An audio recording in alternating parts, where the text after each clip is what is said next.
Welcome sir. Bro எனக்கு ஆக்சுவலாக பார்த்தீங்கன்னா ப்ரொஃபஷ்னலான ஒரு டிவைஸ் தேவைப்படுது. என்னென்னு பார்த்தீங்கன்னா நான் ஆல்ரெடி வச்சுருக்கேன். பட் என்னால் வந்து ஃபார் எக்ஸாம்பிள் நான் வந்து ஒரு விஷயம் பார்த்துட்டு இருக்கேன் அப்படின்னா நான் வந்து ரீடிங் இதில் வந்து ரொம்ப லேக் பண்ணேன். ஸோ அதுக்கு பதில் எனக்கு யாராவது படிக்க எனக்கு கதைகள் கேட்குறாங்க இல்லையா, ஸோ அந்த மாதிரி இருக்கும். ஸோ அந்த மாதிரி இருக்கணும். ரெண்டாவது வந்து ஏதாவது பாயிண்ட்ஸ்லாம் நிறைய எடுக்கிறதுக்கு வேலை இருக்குது. ஸோ சேல்ஸ் இருக்குதுன்னா நிறைய டேட்டாஸ் வந்து கேட்குறாங்க, அதெல்லாம் வந்து சம்மரைஸ் பண்ணணும்.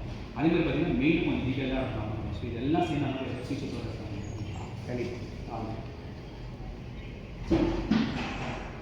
ஸோ இது வந்து OnePlusோட Nord 4. ஸோ இப்போ நீங்கள் லான்ச் ஆகிருக்காங்க. ஸோ நீங்கள் கேட்குற மாதிரி ஏஐ ஃபீச்சர்ஸ் வந்து நீங்கள் நிறைய எக்ஸ்பெக்ட் பண்ணுறீங்க. லைக் பாட்காஸ்ட் இந்த மாதிரிலாம் நீங்கள் ரொம்ப கேட்டு விருப்பப்படுறாங்க. ஸோ இது நீங்கள் வந்து மெயினாக ஏஐ ஃபீச்சர்ஸ் ஃபோக்கஸ்டாக பார்க்கணும். ஸோ இதில் வந்து OnePlusல ஃபஸ்ட் டைமாக வந்து உங்களுக்கு Nord 4 வந்து ஏஐ ஃபீச்சர் வந்து எனேபிள் பண்ணியிருக்காங்க. ஸோ ஃபார் எக்ஸாம்பிள் வந்து இதில் நிறைய கைண்ட் ஆஃப் ஏஐ இருக்குது. ஸோ இதில் மெயினாக உங்களுக்கு வந்து பார்த்தீங்கன்னா லைக் வந்து இப்போ நீங்கள் ஒரு ப்ரௌசர் போகிறீங்க, ஒரு ப்ரௌசர் ஓப்பன் பண்ணுங்கள். உங்களுக்கு தேவையான ஏதாவது ஒரு விஷயம் நீங்கள் சர்ச் பண்ணுற விஷயம் வந்து நீங்கள் சர்ச் பண்ணுறீங்க அப்படின்னா நீங்கள் அதை சர்ச் பண்ணலாம். எனி டாபிக் கொடுக்கலாம். எனி டாபிக், ஏதோ ஒரு டாபிக். ஸோ இந்த மாதிரி ஒரு டாபிக் நீங்கள் ப்ரௌஸ் பண்ணுறீங்க அப்படின்னா ஸோ அந்த டாபிக் வந்து போகும்போது உள்ளே வந்து நிறைய பேஜஸ் இருக்குது. உங்களுக்கு வந்து படிக்கிறதுக்கு அந்த அளவுக்கு கன்வீனியன்ட்டாக இல்லை ரீட் பண்ணுறதுக்கு. ஸோ அது வந்து கொஞ்சம் வந்து உங்களுக்கு ஆடியோவில் வந்தால் பெட்டராக இருக்கும் அப்படின்னு நீங்கள் நினச்சிங்கன்னா, இல்லை சைடில் வந்து உங்களுக்கு வந்து இந்த பாரை வந்து ஓப்பன் பண்ணீங்க அப்படின்னா உங்களுக்கு வந்து ஏஐ டூல் பார் ஓப்பன் ஆகும். ஸோ அதில் வந்து உங்களுக்கு வந்து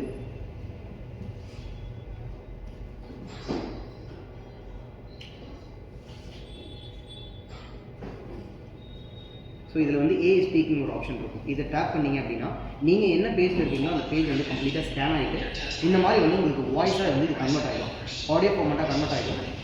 ஸோ உங்களுக்கு ரொம்ப ஈஸியாக இருக்கும், உங்களுக்கு ரொம்ப கன்வீனியண்ட்டாக இருக்கும். நீங்கள் இன்னொரு ஒர்க் பார்த்துக்கிட்டே கூட அதே டைமில் சைமல்டேனியஸாக நீங்கள் கேட்கலாம். ஃபார் எக்ஸாம்பிள் இது நான் பேக்ரவுண்டில் வச்சுட்டு நான் போட்டு வேறு ஏதாவது கூட பார்க்க அதெல்லாம் பண்ணலாம். ஸோ அதெல்லாம் பண்ணலாம். ஸோ பேக்ரவுண்டில் அது அப்படியே ரன் ஆகிட்டு இருக்கும். நீங்கள் வேறு டாஸ்க்கும் பண்ணலாம், இல்லை வேறு டிவைஸ் நீங்கள் எதாவது யூஸ் பண்ணிட்டு இருக்கீங்கனாலும் இதை நீங்கள் அப்படியே கேட்டுகிட்டே நீங்கள் அதை யூஸ் பண்ணலாம். ஸோ அதே மாதிரி இதில் அடிஷ்னலாக உங்களுக்கு வந்து ஏஐ ரைட்டும் கொடுத்துருக்காங்க. ஃபார் எக்ஸாம்பிள் வந்து நீங்கள் வந்து ஒரு மெயில் வந்து கம்போஸ் பண்ணணும். ஸோ அந்த மெயில் வந்து ஒரு சின்ன டாஸ்க் கொடுக்கணும். நீங்கள் அதுக்கு வந்து ஒரு மெயில் கம்போஸ் பண்ணோம் அப்படின்னா நீங்கள் போய்ட்டு கிரியேட் மெயில் கொடுத்துட்டு ஆஸ் யூஷுவல் நீங்கள் யாருக்கு வந்து எந்த பர்சனுக்கு வந்து மெயில் கொடுக்கணுமோ அந்த மெயில் ஐடி டைப் பண்ணிவிட்டு அந்த மெயிலோட சப்ஜெக்ட் என்ன, ஸோ அந்த மெயில் வந்து மெயினாக அந்த மெயில் வந்து என்ன இதில் வந்து உங்களுக்கு கம்போஸ் பண்ணணும் அப்படிங்கிறத நீங்கள் கொடுத்துட்டு உங்களோட ஃபார் எக்ஸாம்பிள் நான் எனக்கே டைப் பண்ணுறேன் அப்படின்னா ஜஸ்ட் கொடுத்துறேன். சப்ஜெக்ட் டைப் பண்ணுறேன். சப்ஜெக்ட் வந்து நீங்கள் டைப் பண்ணணும். ஜஸ்ட் டுடே சேல்ஸ் அப்படின்னு கொடுக்குறேன். டுடே சேல்ஸ்னு கொடுத்துட்டு நீங்கள் இந்த சைட் டேப் ஓப்பன் பண்ணீங்க அப்படின்னா அந்த டூல் பார் ஓப்பன் பண்ணீங்க அப்படின்னா ஏ ரைட் இருக்கும்.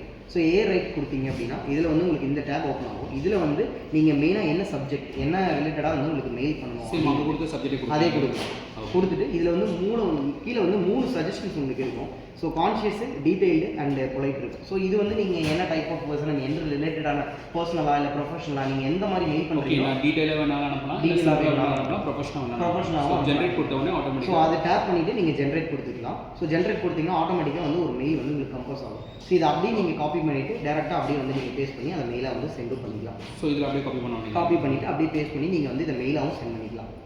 ஸோ வேறு என்ன இருக்குது ஃபியூச்சர் இந்த மாதிரி ஏஐ? ஸோ இதே மாதிரி பார்த்தீங்க அப்படின்னா உங்களுக்கு வந்து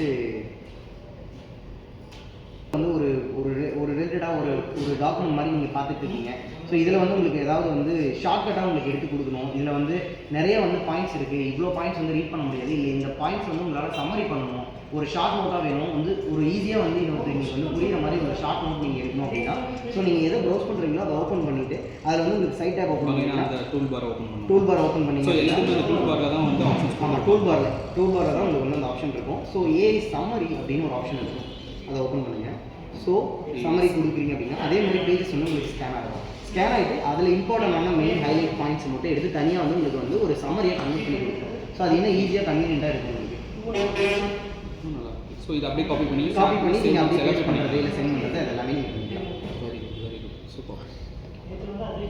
ஓகே குட். ஓகே.